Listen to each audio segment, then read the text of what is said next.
بسم الله الرحمن الرحيم. آمين. بسم الله الرحمن الرحيم. السورة تجيندو كسمو عليه سورة الدخان. Allah subhanahu wa ta'ala nga musure ne yatandisa nnyo kutensirifu ng'atugamba nti hamim Allahu a'lam bi muradihi. Allah yamanyi ebigendererwa kiki kye yagenderera mu sura eno. wal kitabil mubin. Allah subhanahu wa ta'ala agamba wal kitabil mubin, ndaira ekitabo kino Qur'ani ekiri nga kyogera kati ekinyonnyola ensonga ng'erikkiriya bulungi nnyo, ennyonnyola haram n'ekinyonnyola halal, n'ekinyonnyola enzikiriza, n'ekinyonnyola ebigambo Allah by'ayagala ne by'atayagala. inna anzalnahu fi laylatin mubarakatin inna kunna munzirin. Inna anzalnahu, mazima ffe twassa Qur'ani eno fi laylatin mubarakatin, mu kiro eky'omukisa. Inna kunna munzirin, mazima ffe okuva edda twalinga nga tujja tutiisa abantu. Ekiro ekyo tukimanyi nga Allah subhanahu wa ta'ala akitubuulira mu surati inna anzalnahu fi laylatil qadr, ekibeerawo mu mwezi gwa Ramadan ekya laylatul qadri. Allah subhanahu wa ta'ala yassa Qur'ani eno nga nnamba mu kiro ekyo okuva ku ggulu ery'omusanvu okutuuka ku ggulu erisooka kuno ku duniya nga nnamba, ate oluvannyuma neeva ku ggulu ery'oku duniya ng'ekka kuno ku nsi ng'ejja mu bitundutundu okusinziira ku nsonga nga eyabeeguddewo n'obwetaavu obwabangawo. fiha yufraqu kullu amrin hakim. Fiha, mu kiro ekyo, yufraku kullu amrin hakimin, Allah subhanahu wa ta'ala mwateekerateekera ensonga yonna egenda okukola mu mwaka, egenda okubeera ng'eramula mu mwaka ogwo, nga bwe twaligambye nti wano ku nsi eyaffe olunaku lwe banasoma bajeti y'eggwanga luba lunaku lukulu nga buli muntu alulindiridde okulaba minisitule bwe zigenda okubeera nga zigaba n'emigabo gyazo. N'olwo olunaku lwe lunaku Allah subhanahu wa ta'ala lwakola puroguramu ey'obuli mwaka okulaba baani abagenda okubeera nga Allah abasitula, baani abagenda okubeera nga bakkakkanyizibwa, baani abagenda okubeera nga bafa, abagenda okulwala, abagenda okukyukakyuka mu mbeera zaabwe, obulamu ngeri gye bugenda okutambula. Ekiro ekyo Allah subhanahu wa ta'ala ekya laylatul qadri, Allah subhanahu wa ta'ala mwatemera puroguramu egenda okukola omwaka. amran min indina inna kunna mursilin.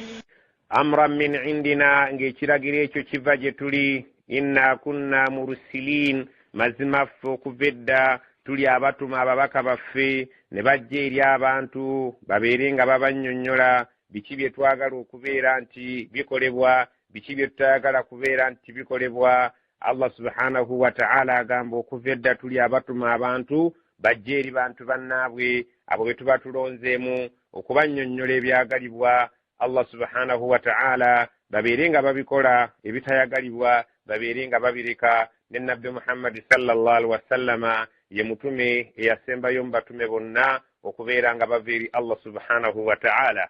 rahmatan min rabbika innahu huwa as-sami'ul alim. Rahmatan min rabbika, ekyo kiba kyakusaasira okutuweereza ababaka babeere nga bajja okutusomesa n'okutubuulira Allah by'ayagala, kusaasira okuva eri Allah subhanahu wa ta'ala. Innahu huwa as-sami'ul alim, Allah yawulira ate omumanyi ennyo mu byonna by'abaakola. rabbi as-samawati wal ardi wama baynahuma in kuntum muqinin. Rabbi samawati wal ardi, katonda oyo nannyini kubeera nga yalabirira eggulu n'ensi, byonna ebirimu, wama baynahuma, n'ebiri wakati awo eggulu n'ensi. In kuntum muqinin, bwe mubeera nga mwagala okukakasa, mukakase nti ebintu ebyo byonna biri mu buyinza bwa Allah subhanahu wa ta'ala, okubeera nga yo yekka yalabirira eggulu n'ensi na byonna ebirimu, bwe munaaba abakkiriza mukkirize nabbi Muhammad sallallahu alaihi wasallama ebyo byabasomesa nti ge mazima. Allah subhanahu wa ta'ala yava gyali ajja abeere nga abannyonnyola, muleke okubeeramu okubuusabuusa mu ebyo byabanga abannyonnyodde. Allah subhanahu wa ta'ala agamba bwe mubeera mwagala okukakasa mukakase nabbi oyo buli kyabannyonnyola ekyo tukwatako ge mazima agannama ddala. لا إله إلا هو يحيي ويميت ربكم ورب آبائكم الأولين.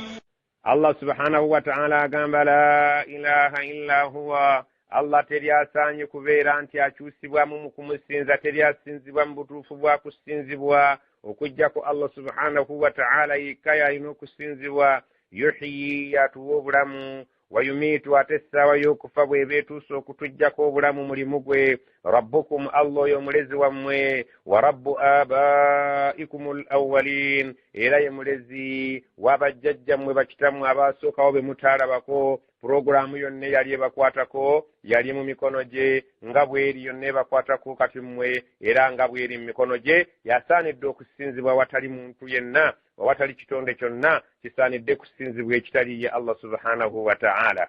بل هم في شك يلعبون.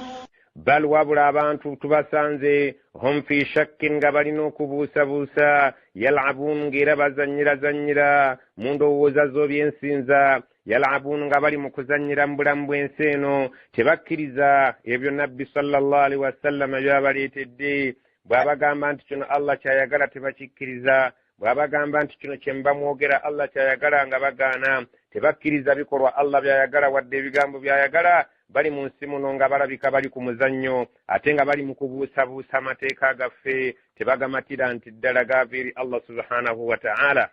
فارتقب يوم تأتي السماء بدخان مبين.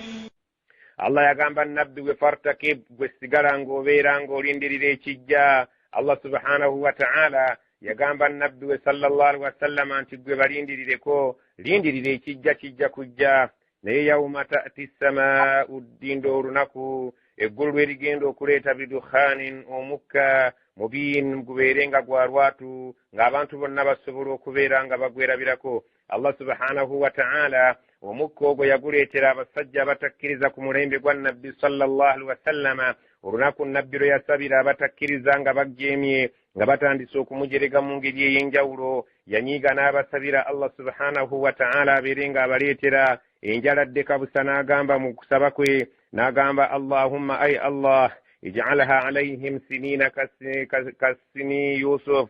Allah yagamba nti nabbi sallallahu alaihi wasallam yasabira abantu be abaleetere Allah subhanahu wa ta'ala enjala ng'enjala gye yaleetera abantu ba Yusufu alayhi salam, eri gye mujjukira mu surati Yusufu. Enjala yalumira abantu be emyaka 7 bwe yabairanga mu kirooto, abavunidde ekirooto nti wajja kujjayo emyaka 7 egiribeeramu enjala gumu wadde akatebe. Allah subhanahu wa ta'ala n'ayanukula edduwa ya nabbi, n'aleetera abasajja abawarabu abaali bamujeeja, abaali bamujerega enjala eyali empitirivu efaananirako ddala n'eyo yaluma abantu ba Yusufu. Abasajja abo baatandika okubeera nga babulwa ekyokulya, ensolo zaabwe zaafanga, ne babeera nga bali mu njala empitirivu, ne babeera nga basobola n'okulya ku musaayi gw'ebisolo byabwe. Allah subhanahu wa ta'ala yabaleetera enjala eyo yali empitirivu, ng'omuntu bw'atunula ku ggulu alaba nga lyonna lijjudde mukka olw'obuyitivu bw'enjala. Allah subhanahu wa ta'ala kyagamba nti gwe nabbi Muhammadi, yaghsha an-nasa hadha 'adhabun alim. Genderera ku bantu abo nja kubaleetera ekiseera eggulu we ligenda okubeera nga bwe balitunuulira balaba mukka mwereere. Yaghsha an-nasa, nga gwe gubissa abantu, hadha adhabun alimun, ekibonerezo ekyo kigenda kubeera nga kibonerezo kya bulumi obwannamaddala.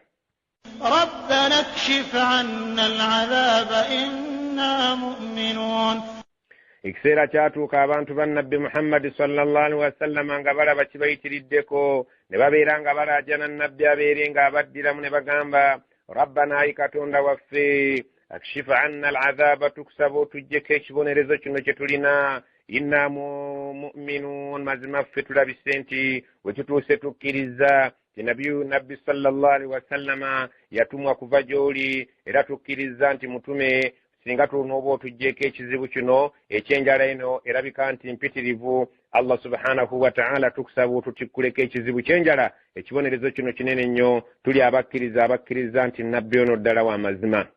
أنى لهم الذكرى وقد جاءهم رسول مبين. Allah subhanahu wa ta'ala agamba nti anna lahumu dhikra kuna abagasa ky'okujjukira nti annabiyuna Muhammadi sallallahu alaihi wasallama mubaka wa Allah subhanahu wa ta'ala wakad jaahum rasulun mubin ng'ate omubaka amaze okubajjira omubaka ow'enkukunala gye bali ne bamutegeera nti mubaka wa nnamaddala naye ate bambi oluvannyuma lw'okubeera nti bamutegedde mubaka wa nnamaddala ne bamwogerera amafuukuule nga gano. ثم تولوا عنه وقالوا معلم مجنون. ثم oluvannyuma Allah subhanahu wa ta'ala agamba oluvannyuma lw'okubeera nti bamukakasizza nti nabbi wa ddala ate bwe baamala ne beekyusiza mu kitinga embazzi tawallaw anhu ne babeera nga bamukuba amabega byasomesa ng'ate tebakyabiwulira waqaalu ne batandika okubeera nga bamwogerako nga bagamba muallamun omuntu oyo ayigirizibwa buyigirizibwa Muhammad ayina abamusomesa ate abalala ne bagamba nti majunun Muhammad mulalu oluvannyuma lw'okubeera nga Allah subhanahu wa ta'ala bamaze omukakasa nti tukkiriza nti Muhammad singa oba otugjeeko ekizibu kye tulina mubaka wa Allah ate oluvannyuma baamwekyusiza ne bagamba nti omusajja oyo ayina abamusomesa ate ekyokubiri alabika musajja mulalu bulalu. إنا كاشف العذاب قليلا إنكم عائدون. Allah subhanahu wa ta'ala n'agamba inna kashifu al'adhabi qalilan tugenda kubajjako ekibonerezo ebbanga ttono nnyo innakum aidun ate tugenda okwesanga nga muzzeeyo mu butakkiriza bwammwe tugenda okwesanga nga muzzeeyo mu bukafiiri bwammwe ebbanga gye tumaze nga tubatikkuddeko akazito ate mubadde nga mufunye ku mirembe ate Allah agambye nti ate amazima gennyini mwekyusiriza mu kitinga embazzi ate ne muddayo mwe mubeera abakafiiri abannamaddala ne nabbi waffe ne mumwogerera ebinene. يوم نبطش البطشة الكبرى إنا منتقمون.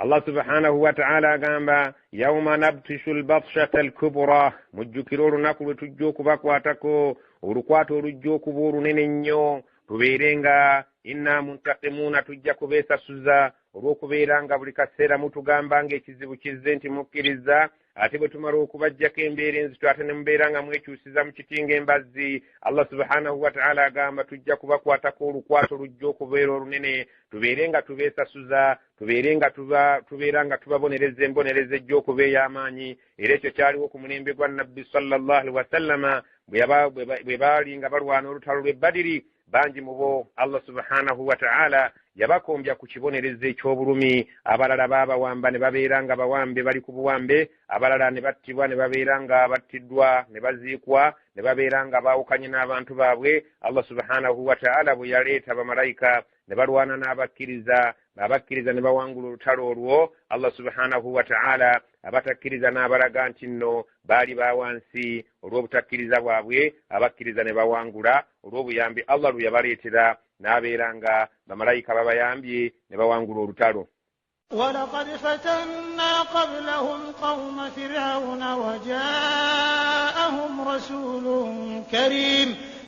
Allah subhanahu wa ta'ala abategeeza bwe muneeyisa mu ngeri enkyamu mujjukire nti si mmwe musoose mu bukafiiri ate era si mmwe musoose okubeera nga muwangulibwa wadde nga mweyita ab'amaanyi agenda okubabuulira ebyafaayo nti walakad fatanna twajja tugezesa ebigezo byaffe bingi nnyo si mmwe musoose qablahum kuba abasookawo gamba ngaani qawma firaun abantu ba Firaawo twabawa ekigezo ne tubaweeretera nabbi nga mwana yakulira mu bo bayakulira mu luggya lwabwe ne tubamuleetera nga ye Musa najja ne Haaruna muganda we ne tubaleetera bannabbi abo nga bavudde gye tuli wajaahum rasulun karim n'abajjira nabbi waabwe oyo eyali omubaka ow'ekitiibwa najja eri Firaawo Allah subhanahu wa ta'ala n'abeera nga Firaawo takkiriza n'amubonereza n'abantu be Allah subhanahu wa ta'ala nammwe abasajja abakurayisi bwe muneeyisa bwe mutyo nga Allah abajjeemu omwana owammwe enzaalo Muhammad sallallahu alaihi wasallama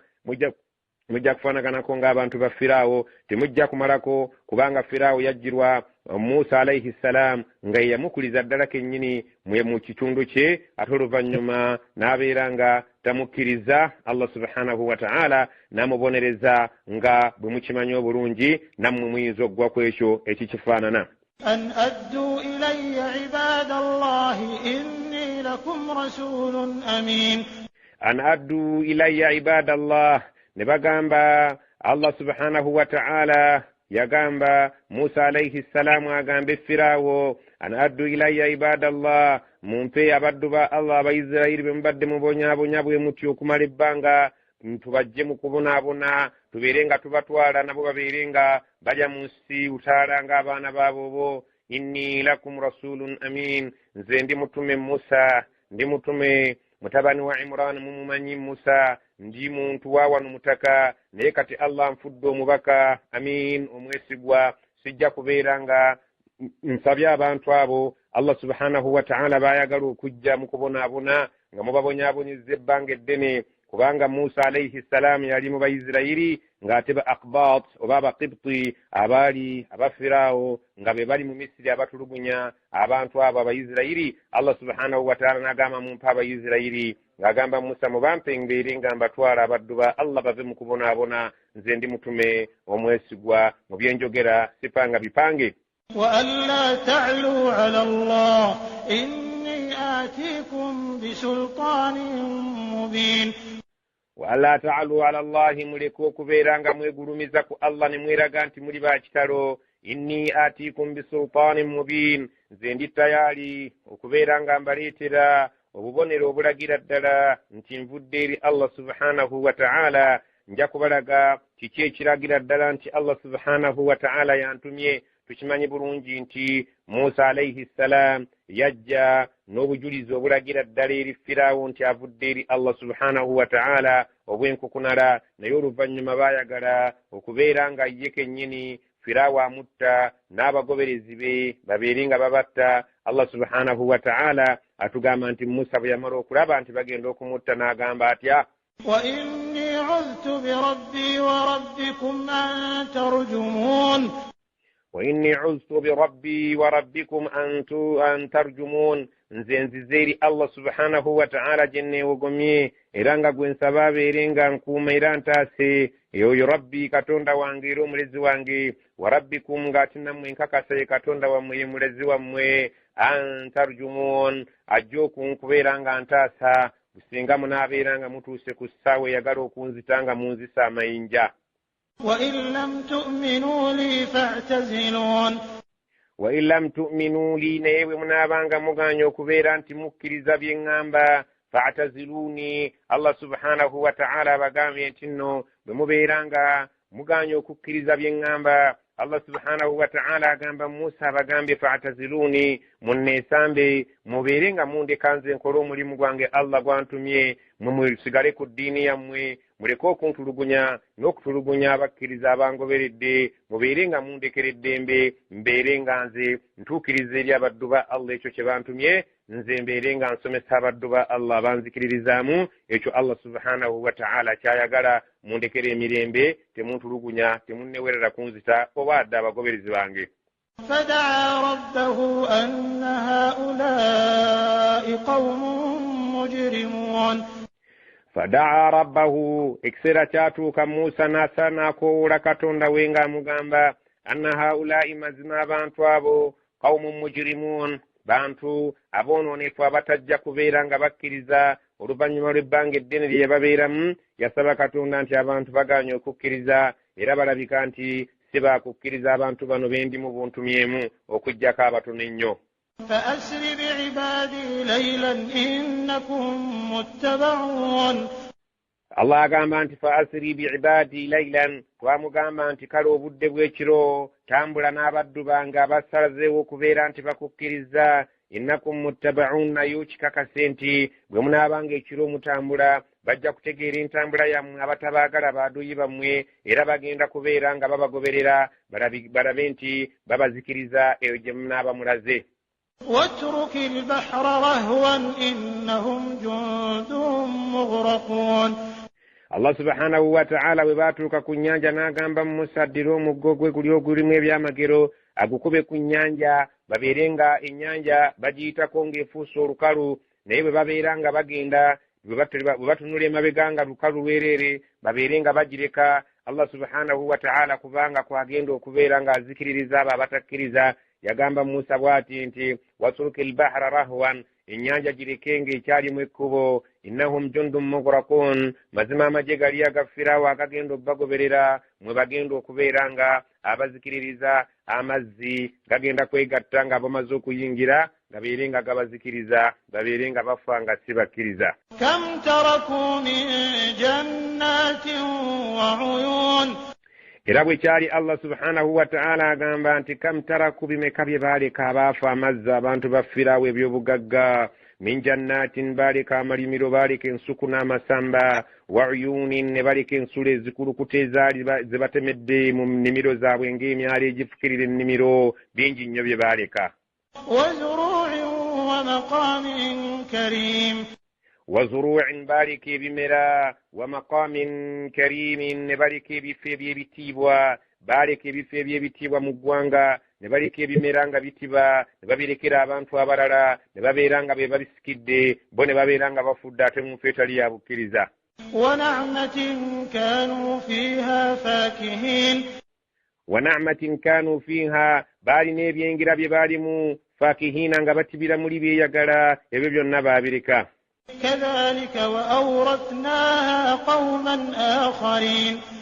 kadhalika bwe kityo wa awrathnaha twabisikiza qauman akharina